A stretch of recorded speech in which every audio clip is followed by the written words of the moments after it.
Hello, everybody. Welcome. We're so excited to have you here today. This is going to be an amazing session with our experts from the Smithsonian. So we'll give everybody just a moment to take your virtual seat.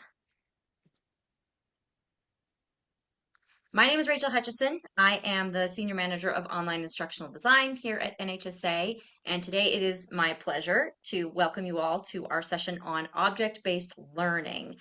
This is going to be a very hands-on session that I hope will inspire you to do more of this type of learning in your Head Start classrooms. Before we get started, just a few housekeeping items. First is that everyone is on mute. So we welcome your questions in the chat at any time, and we will answer them as best we can while the presentation is going on. This is being recorded, so that will be provided after the fact for you to share with anyone who maybe couldn't join us today that you think would benefit from this, or just to reference on your own in your own time. Certificates of completion are available to those who are attending live. Those will also be emailed to you after the fact. And we are, as I mentioned, hosted today by our experts from the Smithsonian. So you are going to be hearing from a different perspective of education how you can do this kind of learning in a classroom. I'm very excited to just sort of open that door for all of you on different ways of thinking about learning in our classrooms. This content is also provided on our Academy platform as a course. So if it's easier to take it as an asynchronous course, you like things a little more hands-on and tactile, resources you can download as you go through, that's another great way to find this course. All of that, links to all of that will be made available to you in a follow-up email. So don't worry, any way you like to learn, we like to make available to you at the Academy. Okay, so that is it for me. I'm going to hand it over to the stars of the show today, starting with Julia Smith. Hello, Julia. Hi. Hi, everyone. Thank you so much for being here today. We know it's hard to get time out of your busy days. We really appreciate you being here. I'm so excited to introduce this course to you, Object-Based Learning. I'm going to go ahead and ask Emily Porter to go ahead and share our slides, and I will get us started. Um, so as Rachel said, this course is object-based learning in the early childhood classroom, and we'll get into a little bit about what we mean by objects and what we mean by object-based learning in just a second. So we'll go to the next slide. First, I want to introduce all of our presenters. We have a number of presenters today from all across the Smithsonian. We have a lot of knowledge to share with you. We have Annie Matlock from the National Postal Museum. We have Katie Derlachon from the National Museum of Natural History, Abby Hitzman from the Smithsonian American Art Museum, Jen Maizo from Smithsonian Folkways Recordings, Silvana Odervisi from the National Zoo and Conservation Biology Institute, myself, also from the National Zoo and Conservation Biology Institute, as well as Emily Porter, who's helping us out by sharing the slides, who's also from the National Zoo. Um, so we have a lot of different levels of expertise and different areas of expertise to share with you. So welcome. This is going to be an interactive course. We want to hear from you. We would love for you to use the chat function, as well as you are welcome to come off mute to answer questions when you're prompted to. And we would love for you to do that, although you're welcome to just share things in the chat as well. So to get you warmed up, feel free to enter where you're joining us from and what you're excited to learn about into the chat. We'd love to learn a bit more about you all as well. Go to the next slide. So in this session, this is what we're hoping everyone will do with us today. Reflect on your own use of objects in the classroom and where else maybe you can be incorporating them, perhaps at different times of day or in different areas of your classroom. We want you to be able to understand and articulate the benefits of using objects in teaching young children and working with these concrete learners. You will participate in demonstrations of object-based teaching techniques that can be used with young children, that we all do use with young children. And you will be able to apply understanding of object-based learning to address those common classroom learning opportunities and challenges. And so we are very excited to share that with you all today. So the next slide.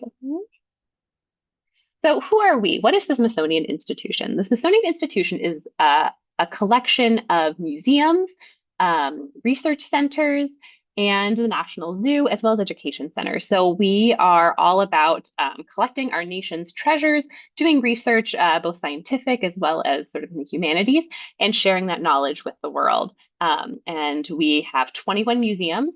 Most of them are in Washington, D.C. A few are in New York. We also have research centers that are scattered all across the country and actually the globe. We even have one in Panama.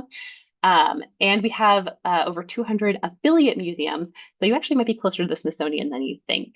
And we're so excited to share all of our knowledge and research with everyone all across the globe.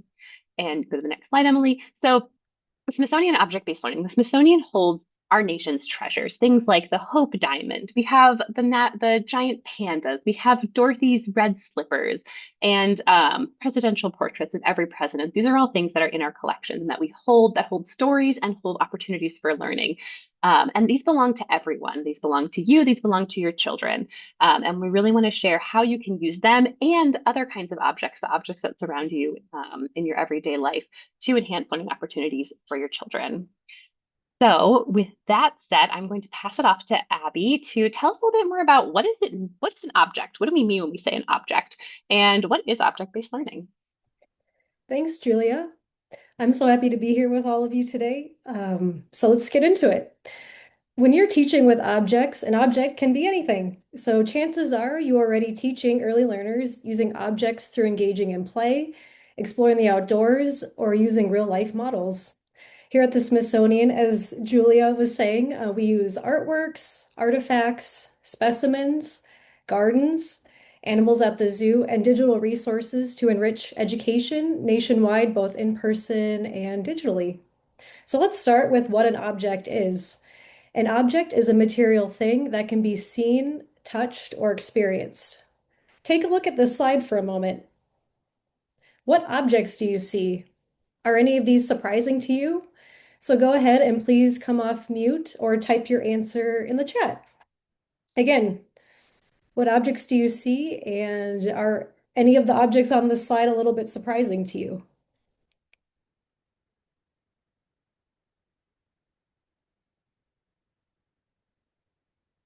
Maybe some of the things are something outside of a usual classroom environment that you're not, maybe wouldn't have thought, oh, that's an object and I can teach with that.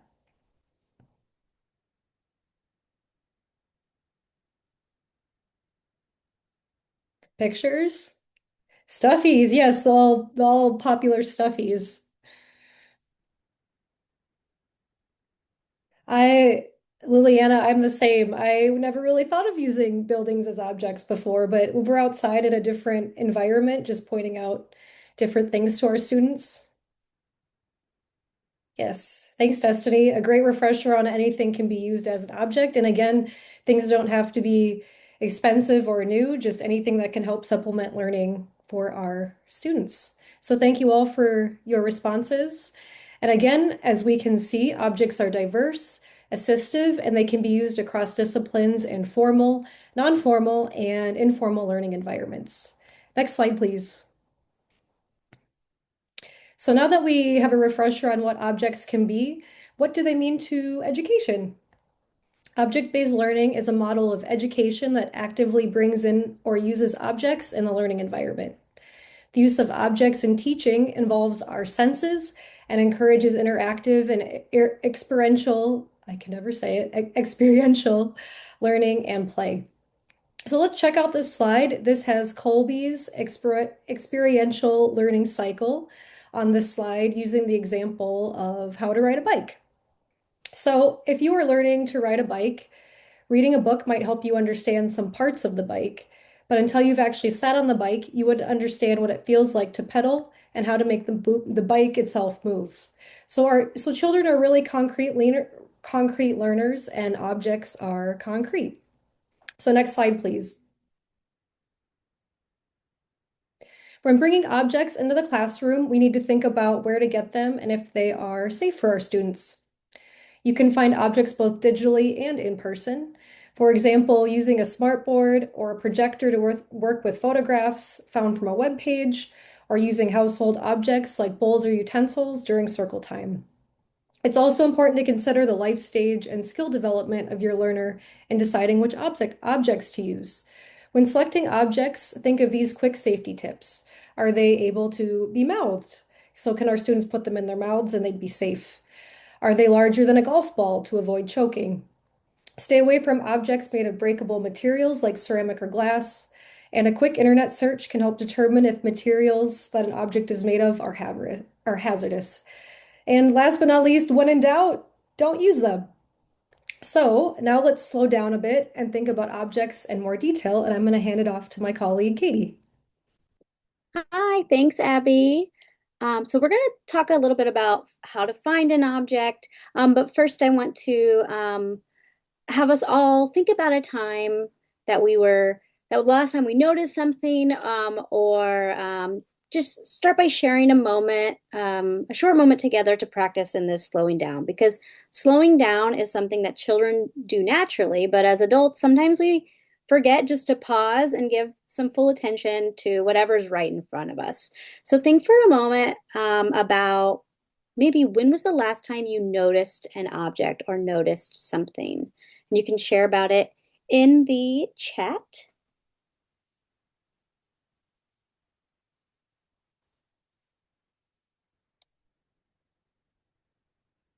Maybe even being inspired by this picture that we have in front of us of this little one that is really noticing those little dangly bits that are hanging down from the little play space in front of him. All right, we've got in the chat that last week noticed the shape of a lamppost that I've walked past on my way home for over 4 years. Wow, Bethany, that's really cool in terms of like, it's something that we pass by every single day, but taking the time to actually notice our surroundings and see what's around us, we can be surprised and see new things or see things from a new point of view. Destiny says, now I had to take a step back and realize that anything and everything is an object and has a purpose for it. So what a way that's also a note. You're noticing something else too, in terms of just recognizing that anything really can be an object that we can use to inspire children in their learning. Thank you for both sharing. Next slide, please.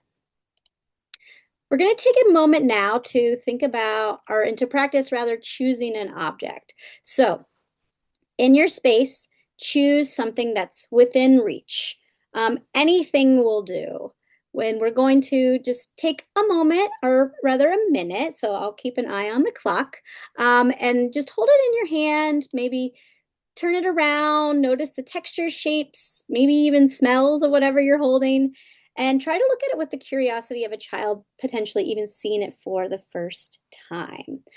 So go ahead, find something, and take a moment to notice the textures again, colors, shapes, feelings, smells of whatever it is that you have found.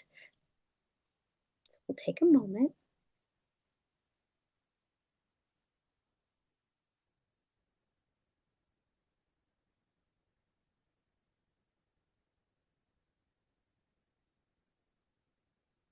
I see some participants are putting in some of the objects they've found. We've got a pad of sticky notes, a bobby pin, some sticky notes, 3 for sticky notes. Woo! I'm wondering, when you feel the sticky notes, are you feeling the flat part? Are you feeling the sticky part? Are you noticing where it's sticky or where it's not sticky? Or if you've already used that Post-it note too many times and it's not sticky anymore. Um, we've got a water bottle, and I'm noticing it has a lot of buttons to press, but I bet young children would wonder what the buttons do, and I know they would try and press the buttons.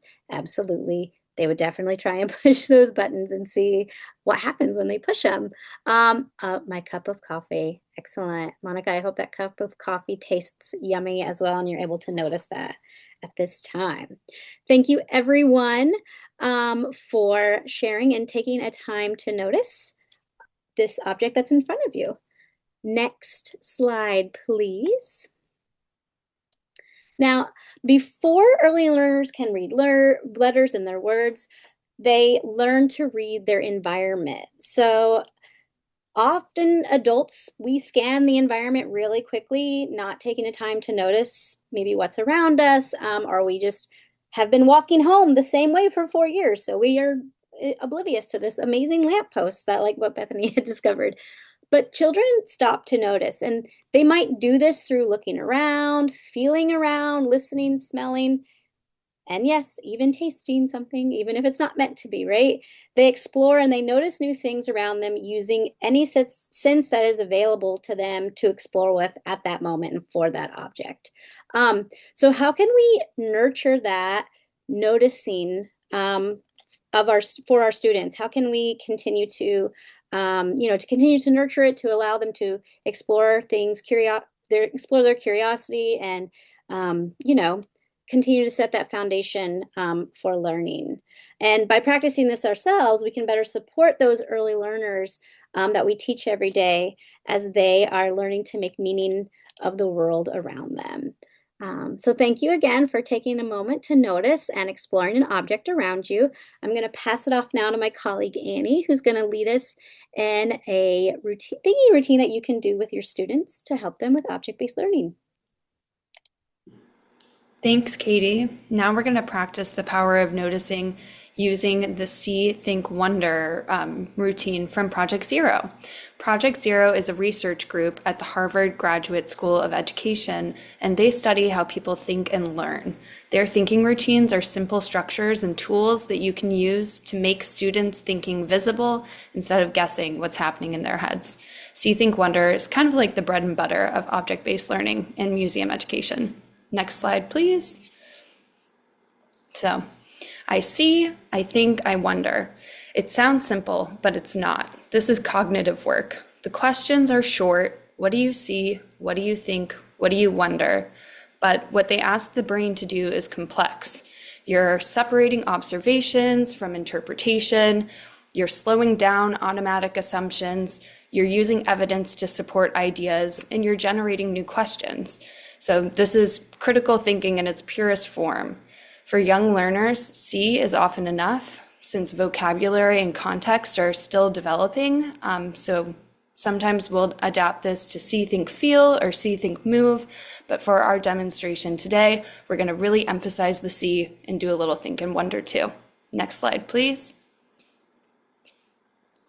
Seeing is powerful. If you're in person, this see portion of the routine will naturally include all of the senses. What can you perceive? What can you observe? Not guess, not assume. So we're going to practice this using an object from the Postal Museum's collection. You can see an image of that object on your screens now. Let's take a minute to look and see. No interpretation yet. Only point to what you can notice with your eyes. Take a minute to look, and then we'll start to read out some observations in the chat.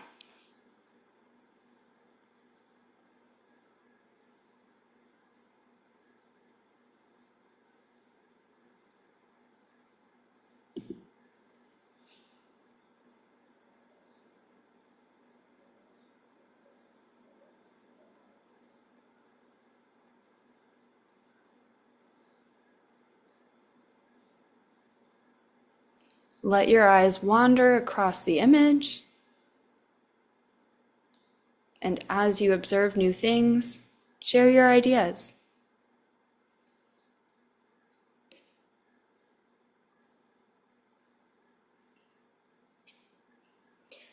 So I'm seeing Tammy noticed a red flag.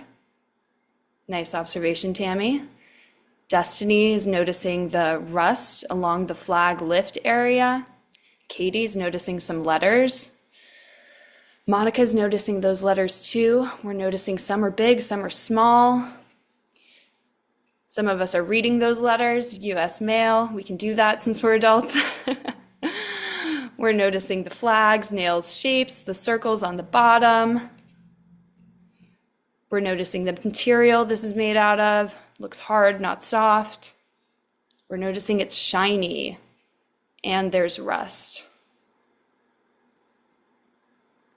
Ooh, we're even observing some buttons on the side. And we're observing the shape of this object. It's shaped kind of like a saddle. Those are some great observations, everybody. Thanks for sharing. Notice how none of those are guesses. We're only stating facts. With in-person object exploration, some of the facts shared might include sounds, smells, and other sensory observations, but in using a digital object, we're really just focusing on what we can see. So Let's quickly chat about why this might be valuable for children. Why do you think it's important to share observations? I'm starting to notice some think and wonder in the chat, so I want to quickly chat about why this might be valuable for children, and then we'll get into that think and wonder bit.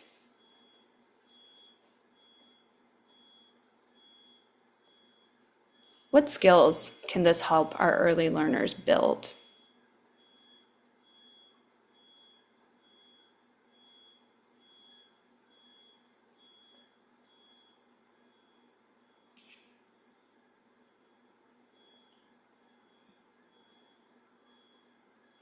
Critical thinking. That's totally right, Shante. Curiosity, absolutely.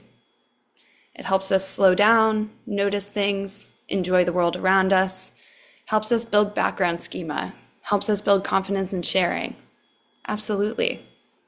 Yeah, so it helps us build vocabulary, it slows us down, it supports attention span, it helps, learn new words. So many great ways to use this C portion to help build skills for our early learners.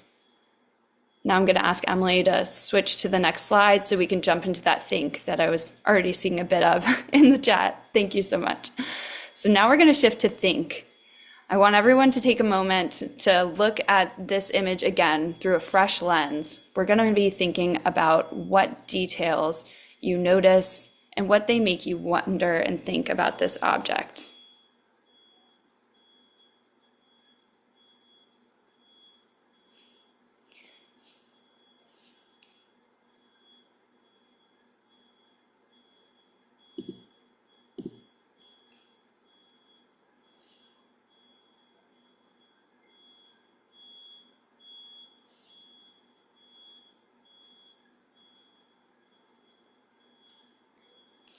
Monica's jumping right into wonder. We're wondering how this works. That's a great critical thinking question.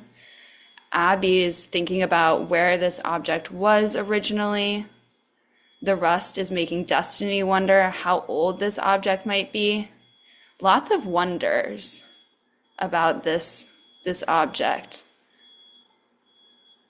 I'm seeing Katie's thinking that the flag goes up and down. And Silvana thinks the slot is for putting mail inside the box. Katie thinks she has one of these. Liliana's thinking about how they might be able to make this object look new again. We're thinking about why that slot's there, why there's rust. Does that mean it was outside? Those are some great answers. So let's think about why and how we were able to make these guesses and conclusions, how we came up with these thinking questions. It's our life experience, it's our background knowledge, our context.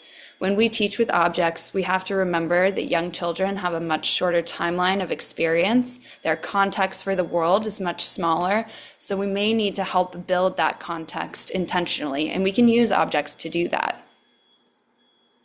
Now we're going to move on to the final portion of this thinking routine. What do you wonder? And we already had a lot of wonders in the chat. If you've already shared a wonder, I might ask you to type that in again or think of a new wonder. What can't we learn about this object from looking alone and from our own context? What additional information would you want to help tell this object's story? Take a moment to think and wonder and then share in the chat.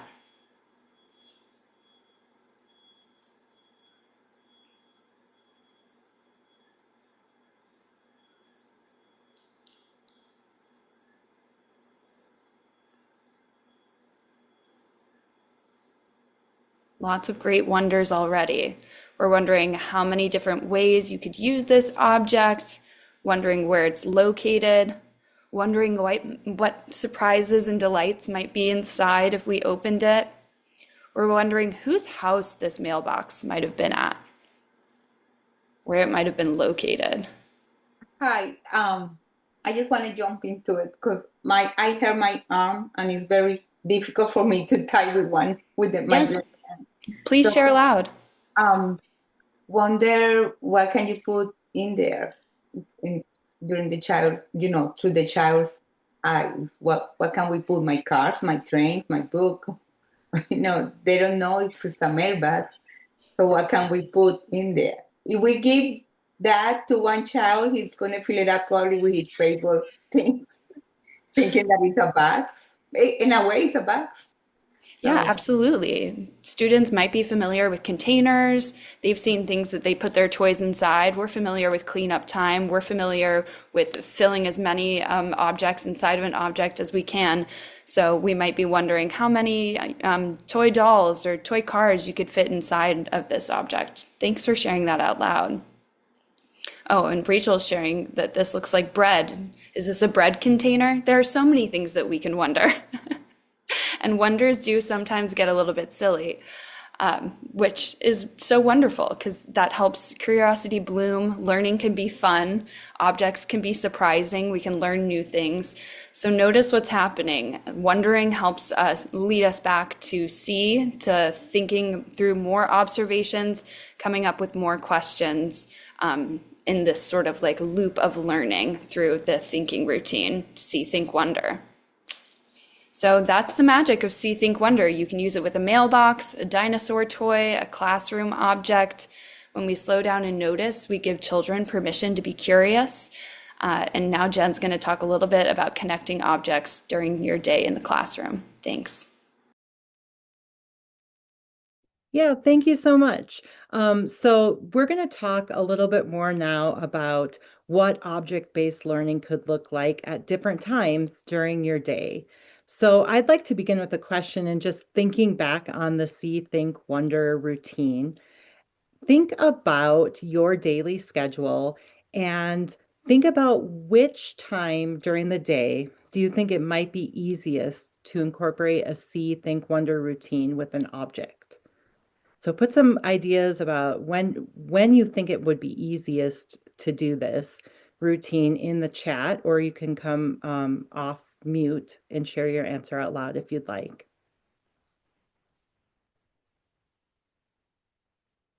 I think at any given moment, and there's every interaction that we have with a child, that's the moment to introduce. Um, of course, there's the circle time and certain routines, but in my opinion, it will be any chance that I get to interact with a child. That's a really good point. Sometimes those chances just emerge and you kind of just go with it when they do. Circle time, yeah, great idea. I'm seeing in the chat, show and share. There's lots of different times when you can do this. Definitely group time with different materials. Let's go on to the next slide. And we'll talk a little bit more about some different times. Something just came up in the chat. Destiny says, I think it would be right after a break when you've had time to maybe relax and take a moment to slow down. I admit working at a computer all day long. Yeah, that's very true. Kids help you appreciate to see things differently, which is what this thinking routine is all about, and appreciate the little things. So true. So I guess the most important thing to take away here is that there are lots of times during the day that you can slip in some object-based learning and that you don't need a big, giant block of time to do this or fancy museum objects, but you can just insert it into your daily routine. So just a few examples I'm going to share, and then I'm going to ask you to share some examples as well. So maybe these examples will spark ideas about something that you already do or something that you would like to do.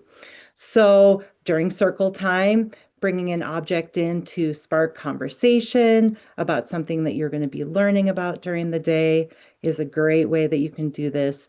During transitions, so transitions, we all know that transitions can be tough and objects can definitely make them easier. So one idea would be when you're lining up at the door, you could invite students to bring in something from outside, a natural item that they've collected, and perhaps they could use it in an activity that you do later on in the day. I am by trade, I'm a music teacher, so I'm always looking for connections to music. So you could use an object that has an interesting sound, perhaps a bell or a set of chimes to get the student's attention, perhaps even expanding on that by adding a related song. I'm thinking a little bit about those stuffies and comfort objects that might be available that may perhaps students or perhaps parents have dropped off an object for their child as a comfort item, and that might be something that you could use during transition times or even during other activities during the day, during music time. You could use those comfort objects to keep a steady beat. I call those beat buddies.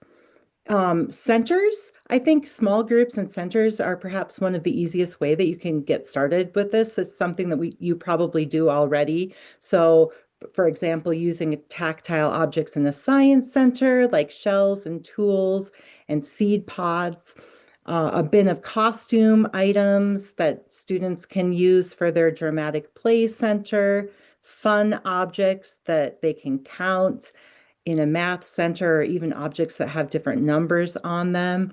We can use them as inspiration for art projects in an art center. And we can use them in music centers as we could have a basket of found sounds that make fun sounds that students have collected from outside or in the classroom, or even just an instrument basket of small class instruments like wood blocks or cowbells that have different sounds and timbres that you can talk about with students.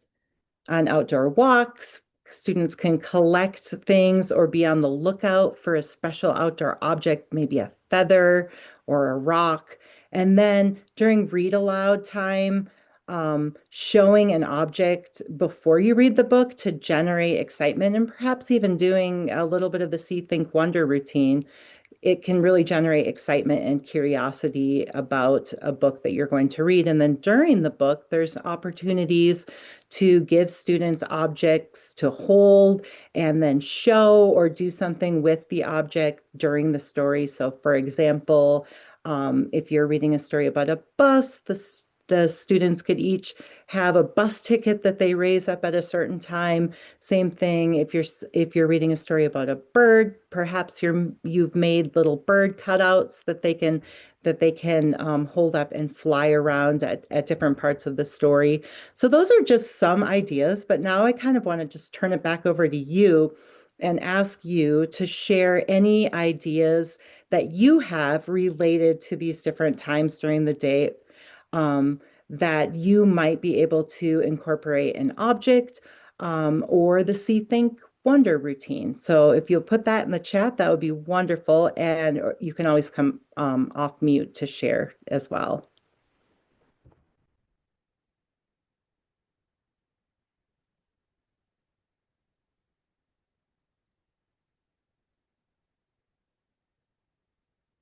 I'm scrolling up the chat to see if there's anything that's come up that I missed. And we're going to move on, but like as we do move on, if you think of things, please continue to put them in the chat. So let's go ahead and move on to the next slide. These are just a few tips and tricks that you can consider as you're thinking about how to incorporate object-based learning into your routine. So just some things to think about. Don't leave the same shelf of objects untouched. Make sure that you're rotating them to keep them fresh. Don't underestimate the power of just using what is handy. So I'm not going to ask you to put this in the chat, but right now, just picture your classroom right now, kind of in an internal picture of what your classroom looks like, and think about what objects that you have that are already handy that you might be able to use. As we mentioned before, it's always important to check for safety and think about if the objects that we're going to use have small parts or sharp edges. We can also use tools such as lenses and trays in order to help our students see those details in the objects that they're looking at.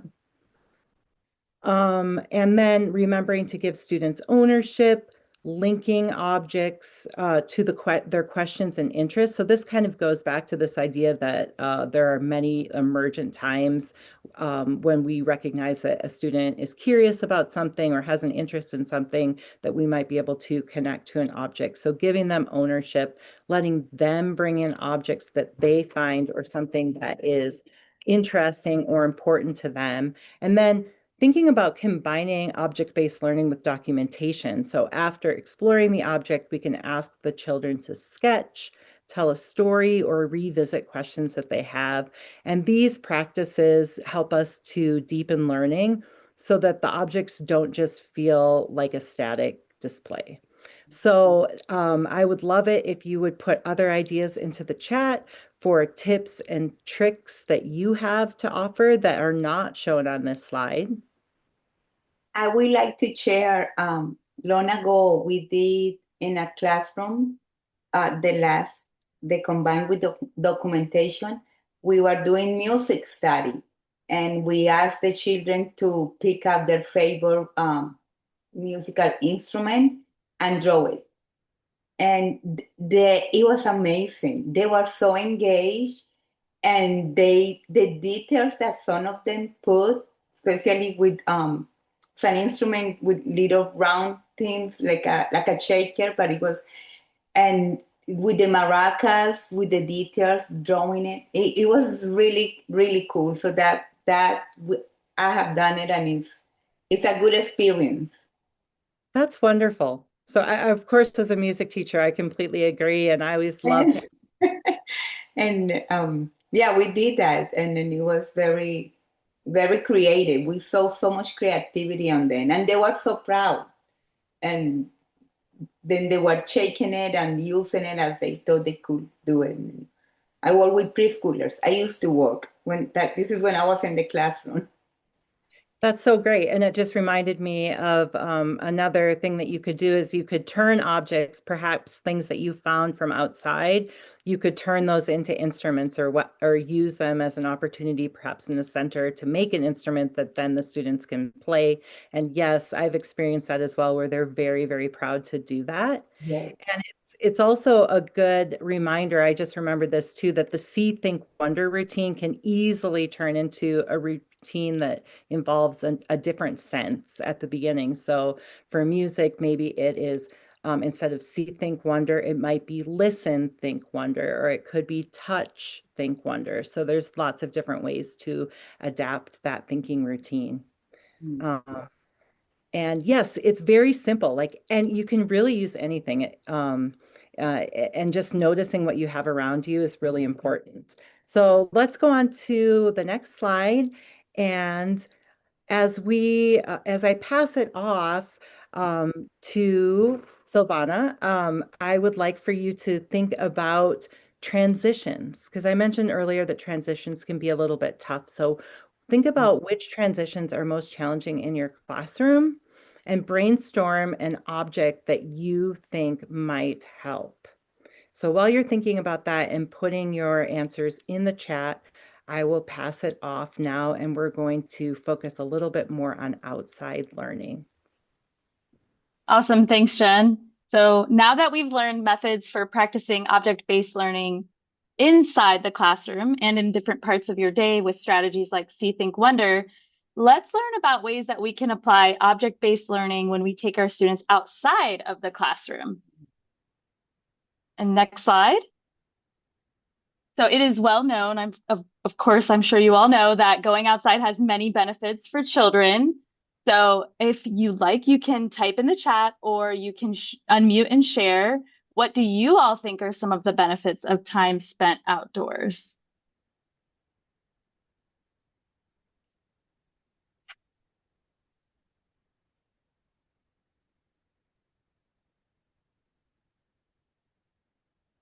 What are some ways that you see your students responding to time they spend outside? How do you respond to time spent outside?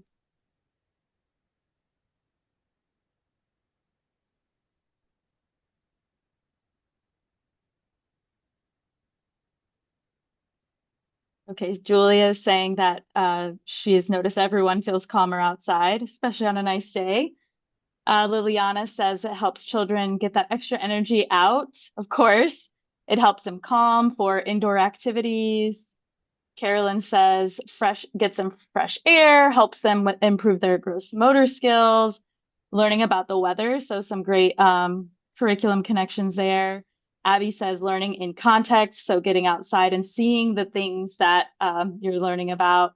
Monica says so many benefits, lots of things to talk about, many observations, lots of things to do, see, think, wonder with, that's for sure.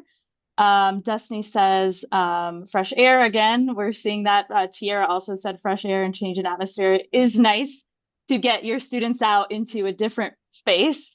Destiny's also saying appreciate natural beauty. Um, Play with the smallest things like a little feather. Yeah, even that, just that joy and curiosity with some of the natural materials that they can find outside. Exploration, Liliana says, explore the environment and use their senses. Rachel says, my kiddos always like getting dirty. Yes, that is my favorite part about getting outside. But awesome. Thank you all for sharing. Spending out time outdoors can not only improve physical and mental health, but can also encourage children's social interactions with peers and adults. So maybe because of the things that we mentioned of like getting fresh air, feeling calmer, it can improve their moods, improve self-regulation even, so that when they're back in the classroom, they can regulate their actions and their moods, and even more. So next slide, please. Now that we know some of the benefits, which we all knew pretty well, there are many benefits to getting out of your classroom, whether it's outside, even down the hall, or a visit to somewhere in your community. So let's hear quickly just some of the places, some of the outdoor spaces that you currently visit with your class.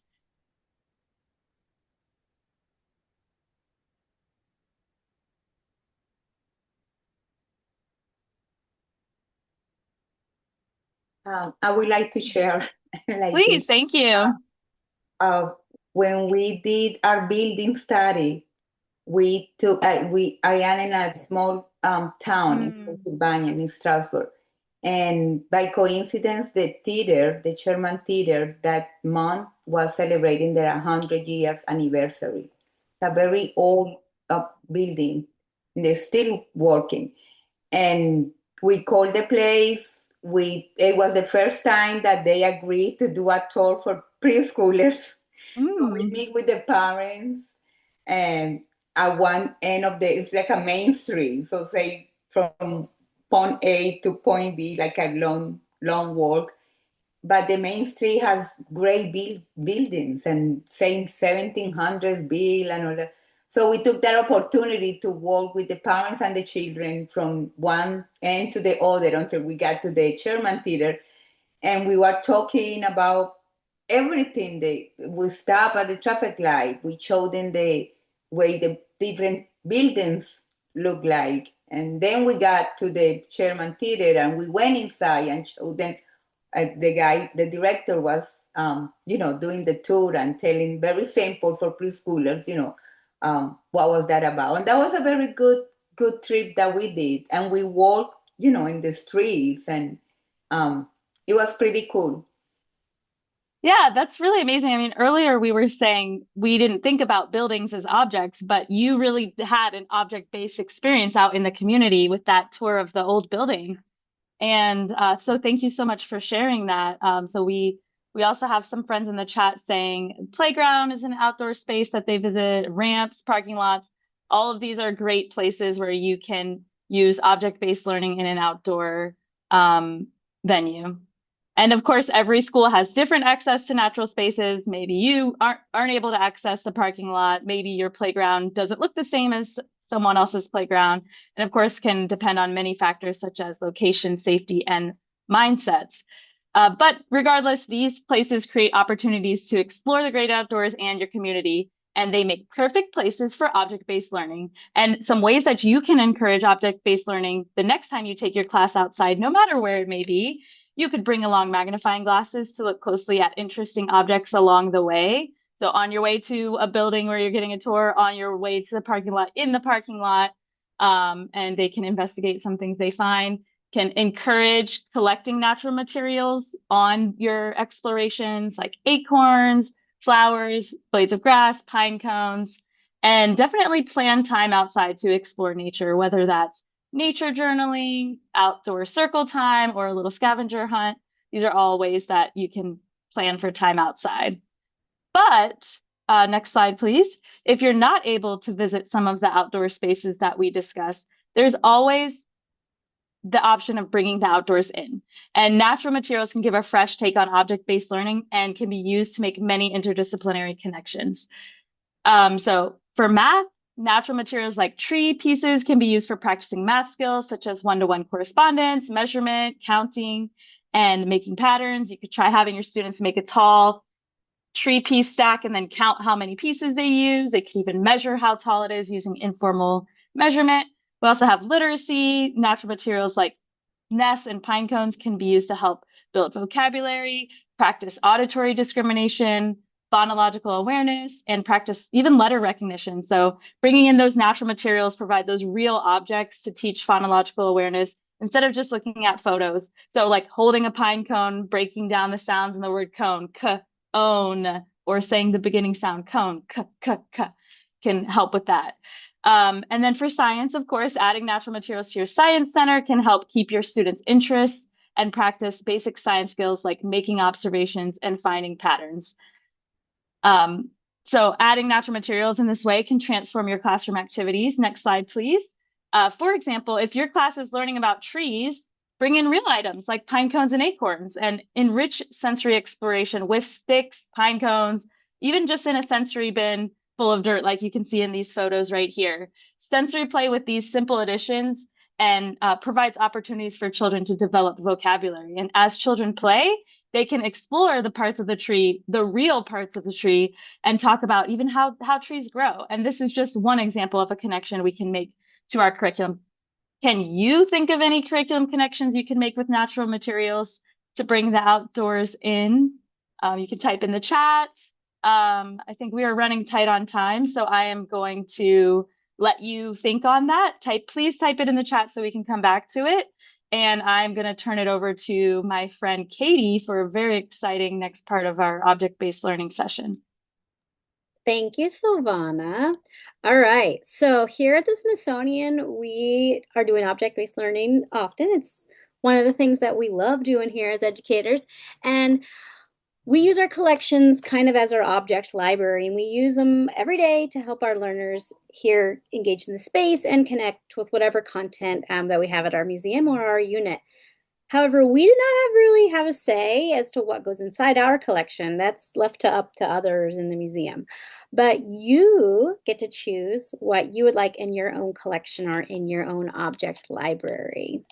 So think back again, like what is an object? We've been talking an awful lot about it, right? So just as a reminder, an object is a material thing that can be seen, touched, or experienced.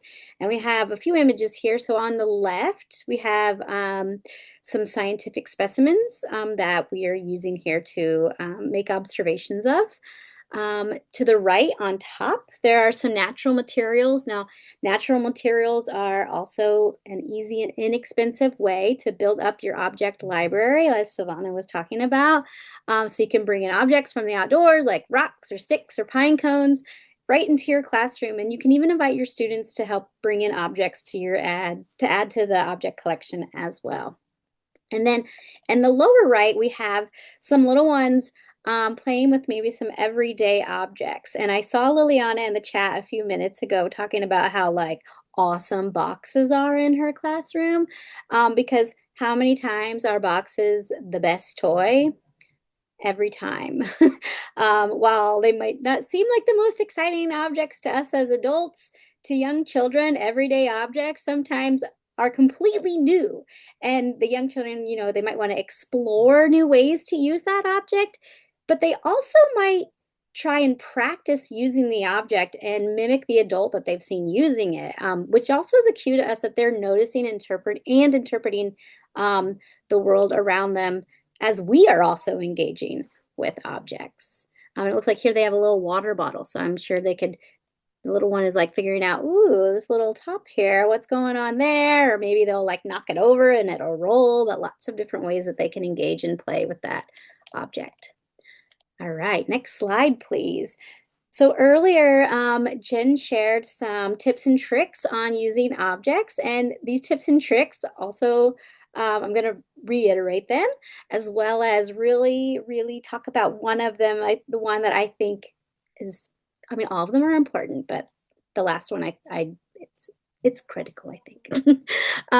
So starting your object library, remember safety first. Choose objects that are safe for handling. If it might break or you don't want it to break, or it might go in a mouth, maybe we have some special rules around some of the objects. Have those tools handy for close looking, just like Silvana was saying on those nature walks too. Observe your students and how they're engaging with the objects. Have them document it, and you can also document it. Like, not interested in this. This worked well with this, just to make sure that we can, or that you have an idea on how to use them in the future. Keeping it fresh with new objects. So as you're observing your students, listening to what might interest them, seeing what other things you can invite in to pique their curiosity, as well as your curriculum and as the things you're teaching about change out objects as well. And as I said, the last one, inviting your students in on the process. I think this is, to me, this is real important to help them have ownership also in the learning from the object, allowing them to either